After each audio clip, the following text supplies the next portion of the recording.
All right, a little bit of the shy lights. You got to love it, folks. Come on. Man, if that doesn't, well, for those of you that were uh, around at that time when that song came out, I love the harmonica in there, you know. So, what's up, everybody? Welcome, everyone. So glad to see you. Much love, favor be upon us all. Bosto to everyone, be of service to others. Boy, we could use some of that today. And happy birthday! You know, the energy is yesterday was intense. Gotta tell you, as an empath, it was like freaking being on, steroids. I don't drink caffeine products, but it would be like having, some chicory coffee down in Louisiana. And anyway, it was intense yesterday. So much love to everyone. Thank you for tuning in. Welcome, everyone. Thank you, moderators. Hello, Grandpa Brian. How are you doing? Driving now. Chat with you all soon. Yeah, that'd be good. All right. Hey, Marsha, much love, girl. Good to see you, hun. David Barry. Hello, sir. Much love to you. And Wendy Johnson. Walking Water. Hey, I love that. Donna D, what's up? And Cheryl, good to see you. Lost in Space, hello. Martin Heidi, I saw y'all in there. Hello. Paul and Gaia, much love to you. Grace, good to see you. T. Hollister, what's up? Waves of the Art in San Diego. Love Coronado Island. That's a great place. I mean, talk about beach. Yeah, you can actually walk right into Mexico and not know it. How do you know? How do I know that? Because I did it. Like, holy crap, when did I get over here? But anyway, beautiful, beautiful part. Hey, John, what's up? Woke Dealer, good to see you. Danielle. David Castle, hello. Jack Dreaming, what's up?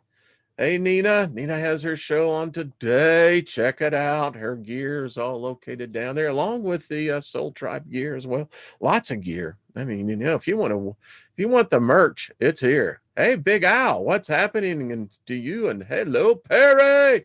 Hello, Marcus. Good to see you. Kent, good to see you as well. Eye of the Maelstrom. A lot of people in here. So what's up, Mistress Morticia? I love that. Now that's cool. That's creativeness. That's a great handle. I love that. Hey, Joe Sapien, what's up? Susan, hello. Robert V is in the house. Good to see everybody. John Price grew up in Colorado. Yeah. Coronado. Oh, what a beautiful, man. If you like the beach, that's the place to go. Hey, beloved Abstract and Posey, what's up? So, oh man, really weird energy. I tell you, yesterday it was intense. I don't think I've experienced a day that intense in a long time. And I saw Marsha, you said earlier, hey Nancy, what's up? Miss Space Cakes, hello. That the Schumann resonance was like off the chart. I believe that. I don't know what the freak was going on. I don't know. I got a sense that, I don't know, it's when energy and things are about to happen on a global scale. Um, yeah. Now I'm doing the office space. I need y'all to come in on Saturday. But no, seriously, it's usually a precursor. It was noted in 9/11, the same thing happened. People felt something. And I listen, I love my shirt because we're going to be thinking out of the boxes. I don't like where we're in a box. It sucks. That means our lives are completely meaningless. I believe that we can make a change. I believe that. And I don't believe that this reality is the correct reality. This is not what humanity wants. So we're going to look at alternatives. Got some cool things. So wanted to share some photos. Let me get them pulled up from, here we go. This is from Carrie. I love this. This is an elemental, and I do believe, Carrie, it is. I'm telling you, it's why I'm showing it. So check this out, folks. I think this was at a graduation of her daughter. And there you go. And is this not cool? And if it will advance, we'll see. Sometimes she do, sometimes she don't. Let's see if we get it. There we go. So you can get an idea. Obviously, that's not what I would call natural to the flora. Isn't that wonderful? So cool. And I think there was one other, and there you go. Folks, we're in an age where things are happening, man. I mean, you can call it, I don't know. I don't know if you want to call it a breach. I don't know if that's the right term. Not sure, but it's happening more and more. So anyway, thought I'd share that. Now, I want to talk about, because we have some folks in our soul tribe who are, they're facing some life challenges. And since this was posted in the video yesterday in the public comments, I'm going to talk about it. Hibiscus tea. Wow. Love Mother Nature. And she loves me. So this is from Joanne. And Joanne wrote yesterday, you can see it in yesterday's comments, that she's on her last option of chemotherapy. I'm assuming that the next stop would be hospice. And she is asking for prayers for the disease that's attacking her. And you can see what I wrote in the comment back to her, that where we come from, there is no time and space. And distance is not a challenge. Healing can take place. We even have references of that in the four Gospels. The Christ was able to do that. And he said, greater work shall you do than I did. And I learned decades and decades ago that healing is possible in what we now know as the ethereal realm.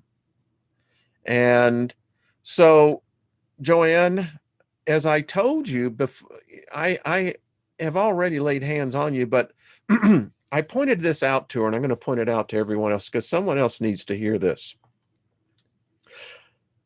I learned, I guess, 25 years ago, I was very active in the healing ministry.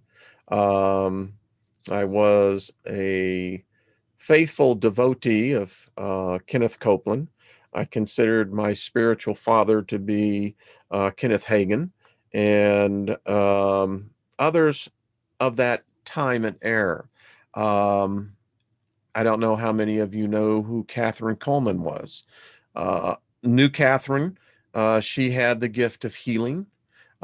She laid hands and imparted her gift upon many of us that were there. My point is this: healing will never work until you learn to stop claiming something. What my point is, and Joanne, I'm just using you as the example since this is where it came from. Joanne said, my cancer has advanced. And here's the problem, folks. When you claim it as your own, no healing in the universe is going to work. Because if we did impart healing to you, we would be stealing from you. As long as you claim you have diabetes, you have high blood pressure, you have a disease, when you put the word my in front of it, you have claimed it, and therefore You have, by contract, agreed to accept what it brings. And think about that. Now, the body can heal itself. There are many, many testimonies of people that were in near-death situations caused by disease, but things changed. And when you stop claiming that you have this ailment and change that to it's attacking me, it's attacking my body, whatever it is, things change. Because your body is going to accept what you accept. And so by claiming that you have my whatever, body says, fine, I'm in agreement with you. So we can turn this around. And this is why I love today's topic, alternative options. World's in a hell of a fix right now. And if this can happen on the micro scale, it can happen on the macro scale. So anyway, remember, this is all good for all of us. You'd be surprised how much I hear it all the time. Someone will say, well, I have a cold, I have this, and I'm going, really? Why do you want that? Now you can say, I'm fighting a cancer. That would be the accurate term. And then there are steps that you can actually take to begin to turn that around. So as I said, Joanne, just simply write me and on an email, and I'll help you out in some next steps on that, because cancer is just rogue cells. And if you can see it on a cellular level in your spirit, you can do two things. You can speak death to it, in which it will die, or you can surround it with love. You see, love conquers everything. There's nothing stronger than love. Not that I have found in the universe. I haven't found a force where pure love is concerned can ever come against it. It's an all-consuming presence. And so if you surround your rogue cells, because remember, they're your cells.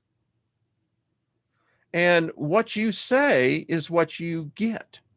You can bind or you can loose. And when the cells, I believe cancer is like a spell. The cells have gone rogue and they no longer know who or what to answer to. So they're just, they're wild, man. So anyway, so there we go. What else is, hey, Pamela, good to see you. I have found the best healers are cold and hot water. Yeah. Cold water can do a lot. It can actually re-stimulate the nervous system. But see, Alka says, I never underestimate fasting. Fasting is extremely beneficial. If you're going to get in, hey, Crystal, what's up, babe? If you're going to get Patricia, good to say you, hello. If you're going to get into serious magic, then fasting is almost always required. Where I come from, if we were looking for a move of the Holy Spirit, and those of us who were considered to be prayer warriors, we would fast as a group.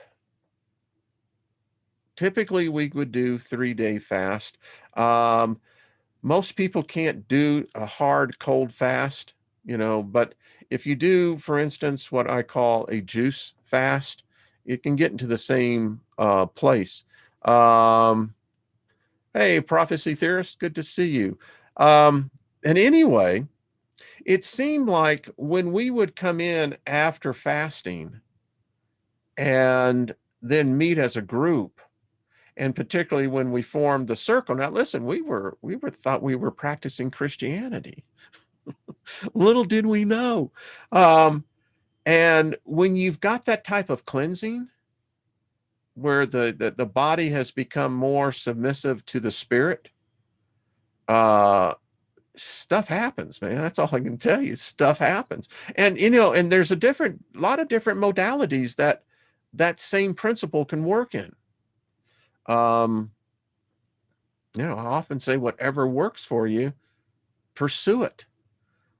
So anyway, what else happening? Hot one here today. It's supposed to get up over 100 plus. Monkey experiment.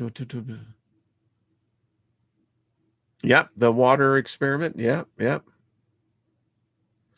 Someone says, I recommend the Empath Bible. It has everything on how to handle others' emotions. Very interesting, mistress. I'll have to look into that. Was cool. Sounds like something maybe this tribe could get into. What else is happening? Yeah, that's a good one. Yeah, doing salads. Yeah. Jack dreaming. Yeah, it does. It does take you into a space of euphoric. Good. Well, thank you, Mrs. Space Cake. That's welcome. Back at you. But it does. It's amazing when you begin to look at it. That's this whole thing about healing. I learned so much about in those days, in those healing crusades. It's I wasn't even planning on talking about this, but I always go by the way that the energy flows. And someone needs to hear this. Maybe it's a lot of someone's. There was an interesting thing that happened back in the days. And I'll just, let's just, we're going to go back in time. We're going to do some time travel. Um, I learned a lot from the Copelands. They were an interesting couple to begin with, but I learned a lot from them. I learned a lot about the spirit realm from them. Um, and no matter what people may think, or what, it doesn't matter. I saw the miraculous with them personally, and it opened my eyes to something. Oh, that's pretty cool. Property fraud. That's a good. I got distracted, but my point to this is what I found about healing, where people are concerned, is they have to come in expecting. There has to be this substance of expecting something. And so when you would have 2,000-3,000 people come together, and when the healing crusades would take place, I've seen the wheelchairs, the stretchers going out of the arena, the Coliseum, wherever we were at, and virtually all of them that I could see were expecting something. Now, they were expecting something from an individual. They didn't realize that it was really within them already. But it's a point of contact, and point of contact is very important. And these are principles in the spiritual realm. As I look back now, it was a hell of an education. Many who've never experienced it have no idea what I'm talking about. Those of you who do, who may understand and have been in healing crusades, particularly in the Pentecostal charismatic modality of the faith. But there were miracles, no doubt. Many, many, many. There were supernatural things. I saw what I could only describe when people who had a certain illness, when I would begin to pray in tongues and begin to singularly focus in being led of the Spirit, literally, this is how it worked. I would be suddenly able to see into the spiritual spectrum realm. There were certain peoples that I saw that had certain addictions that they had creatures on them. They they're most of them are black, very formless, but they're attached to people. And when you can spot them and see them, then you can address to them. And that's when I also learned about the power and authority of command of the spiritual realm, what humans have. But it's also, it goes in reverse, because many people invite these things into their lives. And once they become adaptive, they become feeling normal. And I don't know why in the world we're going down this, but anyway, as I said, it was quite something to be in that realm. The thing I know about Kenneth and Gloria, particularly Gloria, she would have healing school on Saturdays. And there was some serious spiritual warfare taking place. I mean, we're talking, if you could see it in the spiritual realm, there was, we don't know if it's called blood, but there was a lot of slaying going on of spiritual beings fighting over us. And a great deal of sickness of the mind, of the spirit, will show up in the body. If your mind is not healed, not what I would say, I don't know if cleansed is the right word, balance. If you're spiritually sick, we call it soul sickness. It'll show up in the body. And these are the things that when you begin to learn these things, you can become your own healer. Great quote I always remember, heal thyself.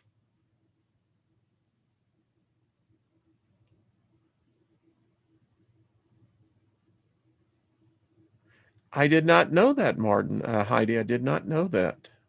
Wow. Okay. Yeah, then this we're on the right. You know, I've never found intuition to ever be harmful. So, y'all need to. Someone needs to hear this, and because we're in a time now where there are influences, strong spiritual influences. I'm convinced of it. And something is afoot. Our collective consciousness, us as human beings, we're preparing for something. This is how it works. I don't know. I learned something as well. If something of a big event is going to happen on planet Earth, in the spiritual realm, it could take decades. In some cases, it could take centuries to pull all the energy, to begin to get all the so-called circumstances. And I call it now, I know what it is. It's a spell. And when it's injected into humanity, it's always one that shocks us. Hey, Teresa. Favor to you, my dear. Gina, how are you doing? So, Gaia, you're right. Internal parasites can have entities attached to them. Yeah. Guy, we got to get you on. Are you on the radio show? But I think we need to talk more about this. I mean, it's, to me, yesterday, it was frustrating because I knew what was taking place. But, it's kind of like if you've ever gone surfing, once the wave gets you into the momentum, baby, you're either going to go all the way with that wave or the wave is going to roll over you. And I had a feeling yesterday that it seemed like the wave was rolling over us. It's like, yeah, what the hell is the surfboard? Let me get out of here. Let's see. Someone beloved said it's a spell you put on yourself when you believe the story of the self and sign your name. Wow. Yeah. That's why that's why you sign your name. That's why, when you make a conversion into a belief system, what's the thing they always do? You have to stand up and publicly announce. And that is when you publicly announce, allegiance or whatever, belief, you are literally signing spiritually, you're John Henry. Whatever you want to put that. Miriam says, yes, please talk more about this. Well, it's part how we win. It is. One of the strongest gifts an empath can learn to do, and for anyone really, is to pay attention to the conversation you have with yourself. There's more than one occupier in here. If we are triune beings, which I do believe we are, triune beings have three aspects to what they are. And in the spirit realm, what I have found, and now I'm beginning to understand, because the question I ask now, I've seen these creatures. They exist. Many people in here, you don't need to be religious to see them. You just have to be aware and understand that they're there. And it's like anything else. If you begin to pay attention, you'd be surprised how many entities pass you at any given moment. But the ones that get attached, a lot of times, and I like how you turn it, they're not demons. They my expression in Texas, I used to call them piss ants because that's what they reminded me of. Then they're funky. And the thing about it is, when you confront them, even when they try to hide, they don't have any kahunas. I mean, they will try. I've seen them whimper. I've seen them beg. They'll try to deceive you and say, no, she or he gave me permission. And there's this sometimes when you have to usurp an individual's free will in order to help them out on that, because their will is being manipulated and they're not even aware of it. Again, I'll give a lot of credit to where credit is due. Lester Summerall was probably one of the premier teachers, but men of knowledge of the hierarchy in the spiritual realm, particularly in this realm that exists, and it does exist. There is this dark realm, folks. I have seen it, and I can tell you in my travels in the spirit, there are many places of like these dark realms.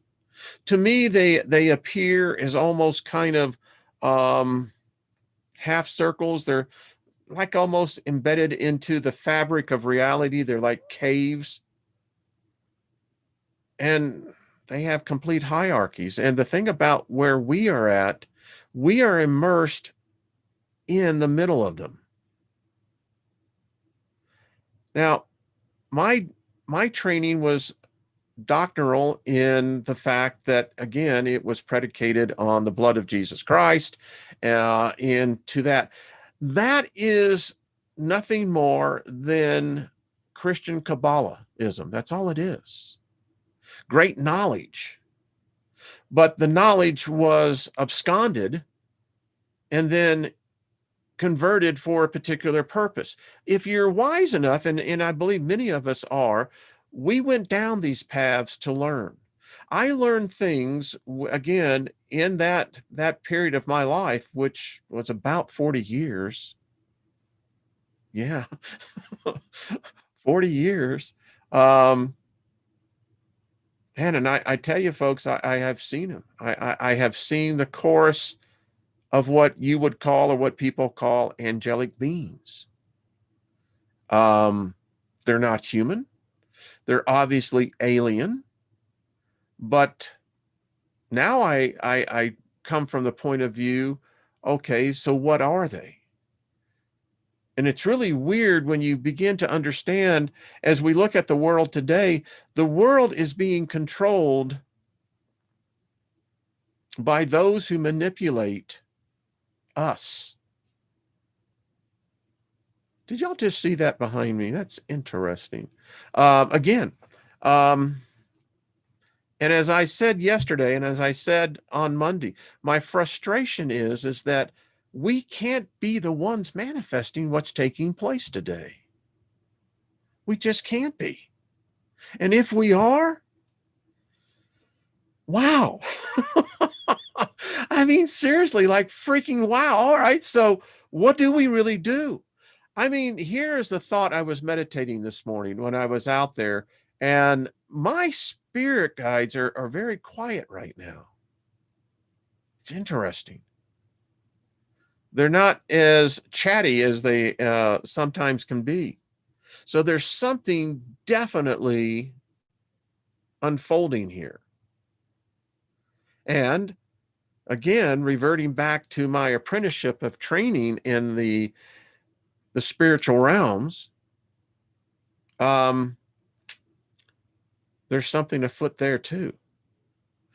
Whatever happens here in the physical realm has already been taking place in the spiritual realm. We lag behind in spiritual time. The physical world does. Spiritual time, that's why spiritual time can see into the future. They can't see all the way into the future, but they can see sometimes more than just a couple of days. They can actually see events. And that's part of that causality. Again, I'm just sharing you some of the stuff that I have learned and was able to accept. And I'll give you my the doctrinational, the material is the book of Daniel. When Daniel made the request to Jehovah, Yahweh, and Daniel was in captivity in Babylon with Nebuchadnezzar, Daniel fasted for 3 days, praying, no answer, no nothing.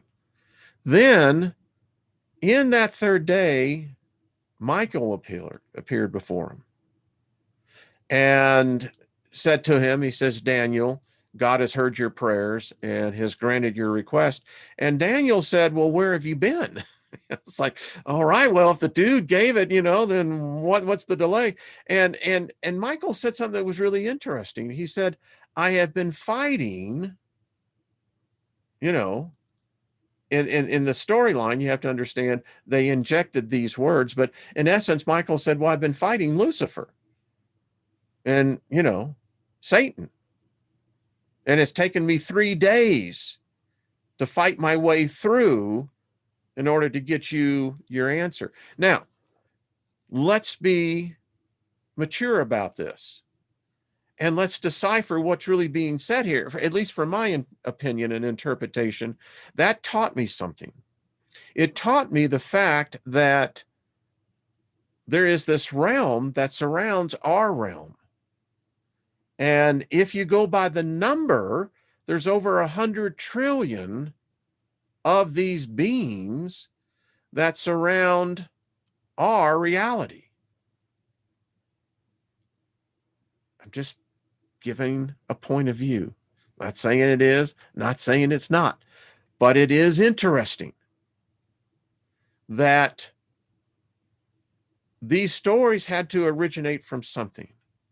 I believe they originated from events that the best that mind could comprehend, that's how it spoke the story. So I want to take the story and look at it from a 21st century mind. So it sounds like to me that ET is up there, and this would validate so much that there is a cosmic war that has been going on for the eons, and we are the prize. It sounds ridiculous. And a whole universe of trillions of other potential worlds, that for some reason, these type of worlds are the crown jewels. And of course, if you look at any other type of religion, doctrine, and many different religions all have the same story to them, they all acknowledge the same thing. The earliest stories we have from the Indus Valley of the Hindus, they describe the same thing, this battle that's taking place. They have advanced technology.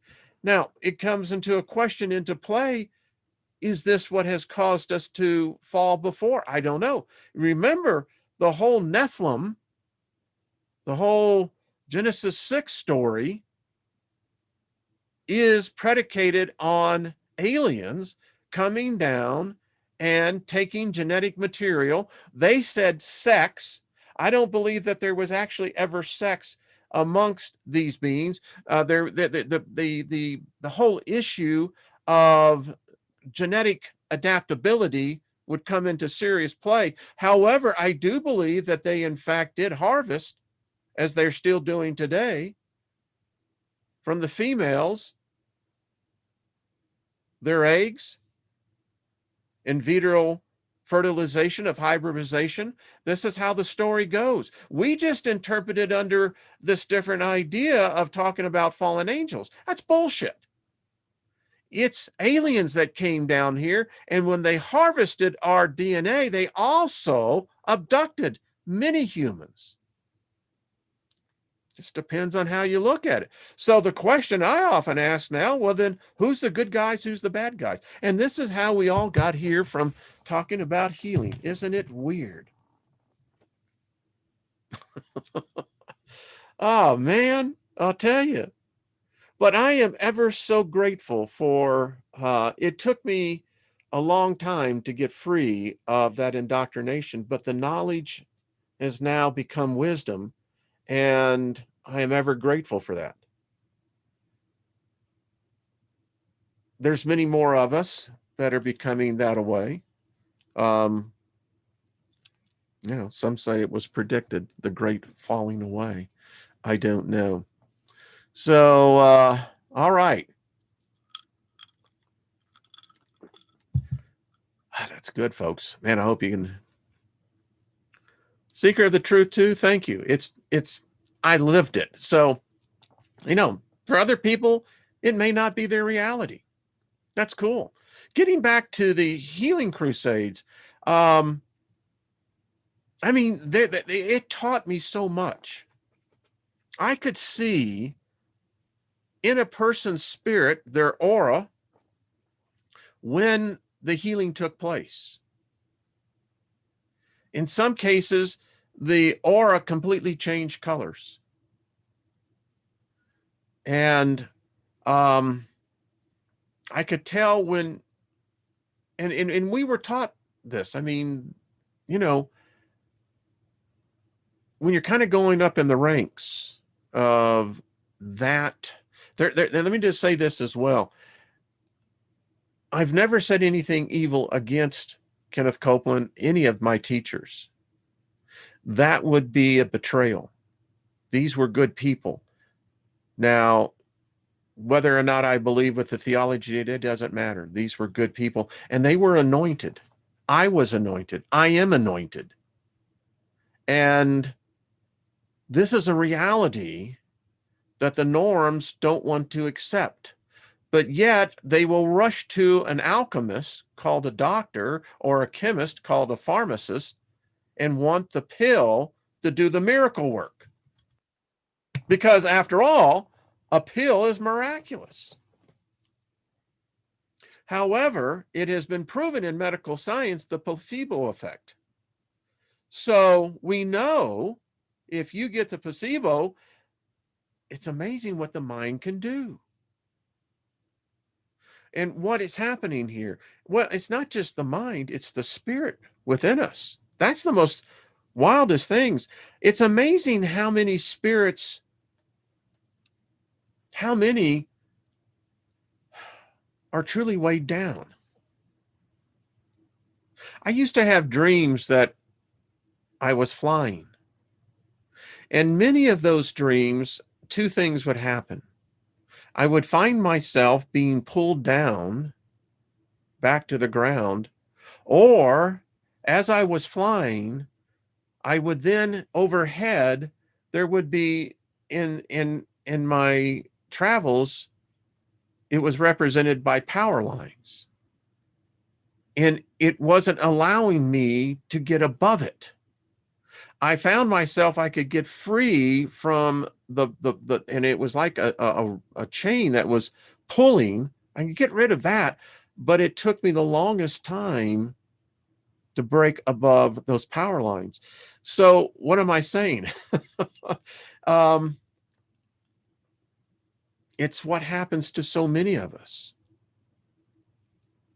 Now, there's also this symbiotic relationship I've seen. I have seen spirit entities that have formed a symbiotic relationship with the host, us. And that's the thing is, that's how they see us, as a host. But a host is not just something as you think. A host is also, in Old Testament terms, a host was a title, a commander, a ruler, the host of heaven, you know, that type of terminology.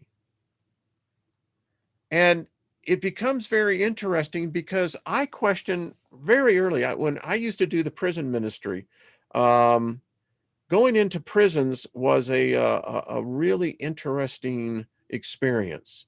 Because once you clear the guards, you know, and you had to be searched and what have you, we were led directly through where all the prisoners stayed. And it's interesting because when I would walk into the dorms, I was already in battle. I could tell you a couple of stories of a couple of the prisoners that literally ran out of the dorm when I walked in, and the rest of the ministry team. But what I found out in there was that this symbiotic relationship, this give and take, I found for many prisoners that what they were looking for, and they would call out, and many times they didn't realize they were doing this unconsciously, but they're calling out for spiritual help. And there's plenty of spirits that will help them out. So it's very interesting. And the other point is what we as individuals are, the amount of energy that we produce while we're in these physical bodies in the lifetime we're allotted here is amazing. This is the juice that powers, in many cases, the other realm. I don't think in some cases, in some of these realms that are, and there's realms within realms within realms, it's like they directly feed off of us. Because think about it, in the universe, when you have a collection of beings like us, it's a rarity. And that much energy, and again, we talk about this in terms of collective consciousness. We talk about this in terms of collective psychic power. Because if the human race ever got together, again, taking the metaphors from the past, we were doing this in our past. I believe that mankind, or a version of mankind, was able to actually collectively around the globe connect telepathically. And I believe that that is how we created buildings. I believe that is how we created great things that we see in the archaeological record. We were able to do that with our minds alone. We mastered the elementals. We don't do that today. The elementals actually master us. And in many cases, we are more subservient to lesser powers than what it used to be. And I think that the greatest single threat that now exists for humanity is technology, is AI. AI can accomplish what we used to do as a part of normal living, but we don't do that. Now, getting back to the options, I love this. And I hope this is, if you like this, hit the like button. I mean, but I'm just sharing from my experience. And here I am at my point in life where these truths, I never realized at the time how valuable of the lessons I was being taught. Never realized it. I do now. It lends me so much more understanding of where I'm eventually heading towards. We all are heading towards a destination. So I'm just reading some of the comments. Anyway, so this got me to thinking, all right, there is obviously magic at work here.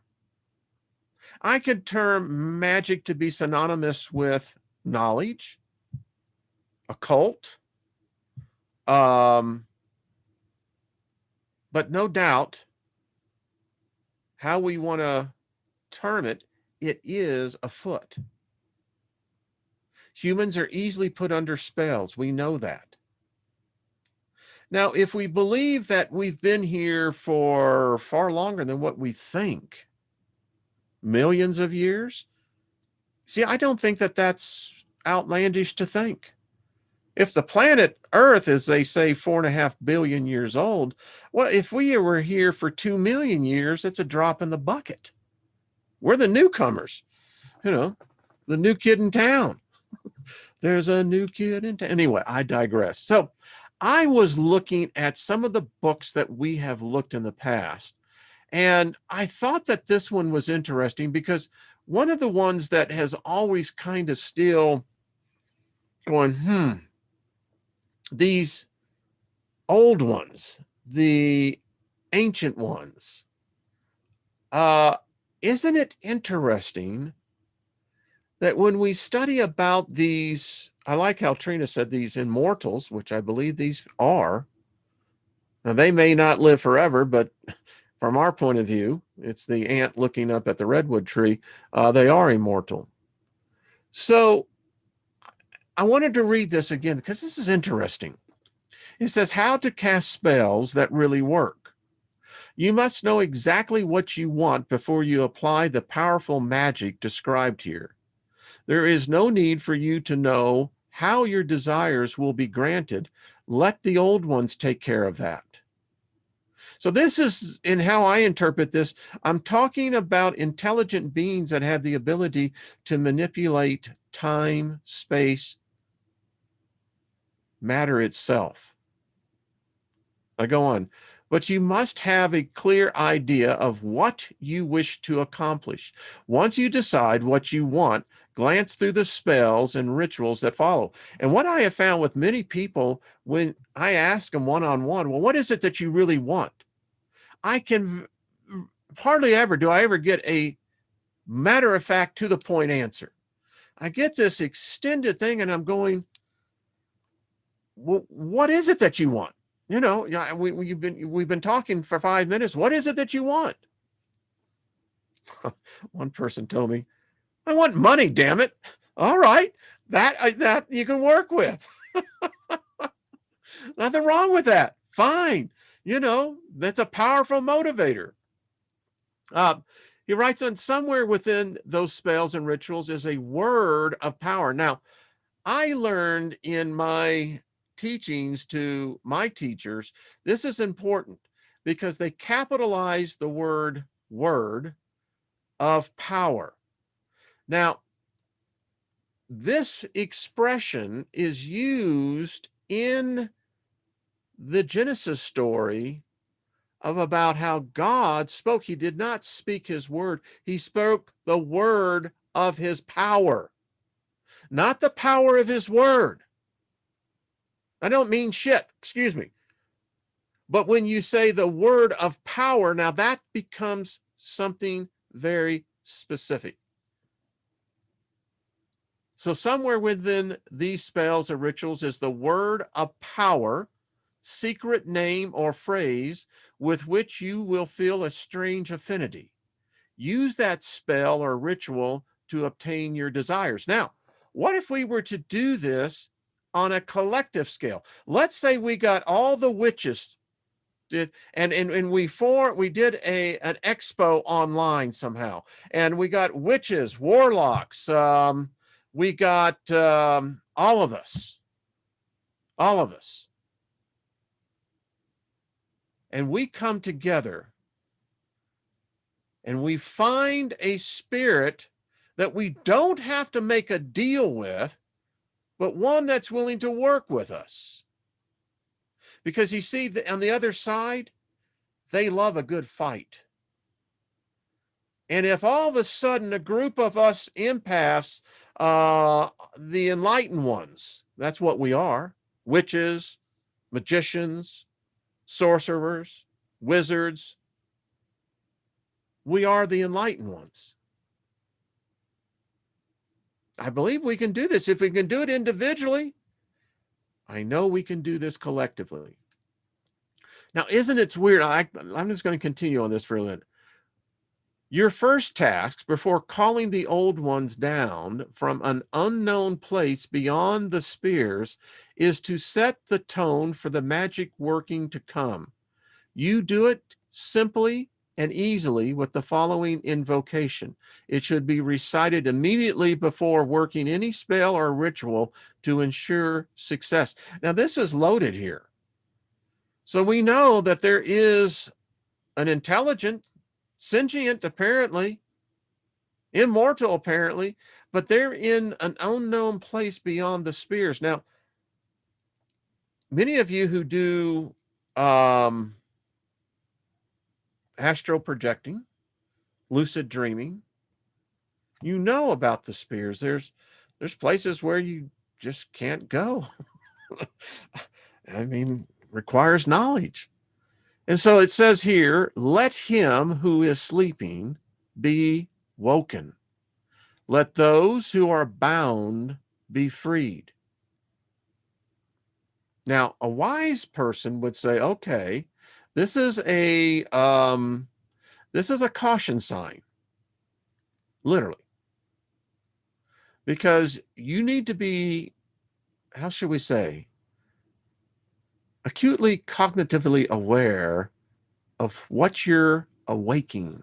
Your voice, your energy, when combined with the frequency and vibration of intent, you can contact someone on the other side of the universe and to the other side of the spears, wherever. So we know this. They've been what we would call asleep away. Some of them have been bound. It would be wise to try to figure out why they're bound. Not saying it's a bad thing. I mean, sometimes, justice can be, an equal, even in the spheres and the realms. It says that you have begun. The old ones are already stirring. And what you are about to bring,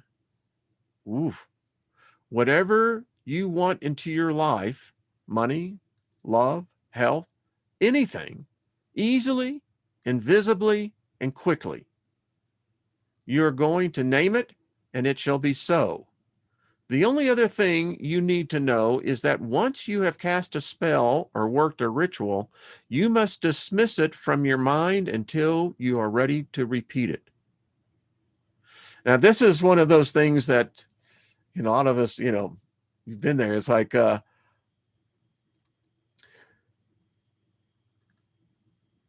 there's a lot of responsibility. That's what it is. And I can say this from my own personal experience. There's some of the stuff I read that I'm not ready for. It's just, it's like that is, yeah. And there is the universal law. I mean, in order for the scales to be balanced, what is given is what's going to be expect to be returned. Now, that has always been my hesitancy of ever invoking any spirit, because I wish that they were like, oh yeah, I have no problem helping you like this. It doesn't work that way. There's always something that they're going to want back. But anyway, we can get in more into this probably tomorrow, because there is a lot here I was going to get into, and I'm just looking at the time. I did not expect to go off in the direction that we went. Wow, there you go. Look at that. I'm looking at it. It's 111 thumbs up with 1 thumbs down. That comes around to 1111. That's the spirit saying, Steiger, you did okay, dude. uh, and anyway, I kind of figured, well, I rarely talk about, my past experiences in there, but, you learn a lot. I've told you the experience of a friend of mine at the time, Dave DeGear. We were doing a side job in a house, and I told you about the guy he was clearly possessed. I don't know if it was a demon. I don't know. May have been a rogue angel. I don't know. But there was something much more powerful in that dude than what was in the original suit. And that's when I got my first lesson in understanding about sigils, because what this entity was doing to my friend was that he was drawing a sigil in his palm of his hand. And I instinctively took the hand away, put spit in my mouth, and went over the sigil that this entity had put on my friend. Why did I put spit on that? Well, it's a cleansing effect. It wipes away that essence. And where did I learn that? It just came naturally. But anyway, this has been fun. I hope y'all have been finding this interesting. It's quite amazing. We live in a realm where make believe is what we have. I know that this is all just merely temporary. Well, thank you, Teresa. Yeah, I know. I don't share a lot of these type of things because, some people, Beloved Abstract says spit has a natural antiseptic in it. Yes. And magically it's extremely powerful. But anyway, uh, old wives' tales, it actually works, and it really does. It's, like I said, uh, Lost in Space, thank you. Eye of the Maelstrom as well. It's an interesting reality. It is. And I'm very thankful. I mean, I can tell you some of the stories in some of the prison ministries, but the experiences I did in the hospital was even more intense. We did a hospital ministry for, oh man, almost 3 years. And boy, you want to get baptized in fire immediately. It was again quite the and I look back now, I mean, we went into those things fearlessly.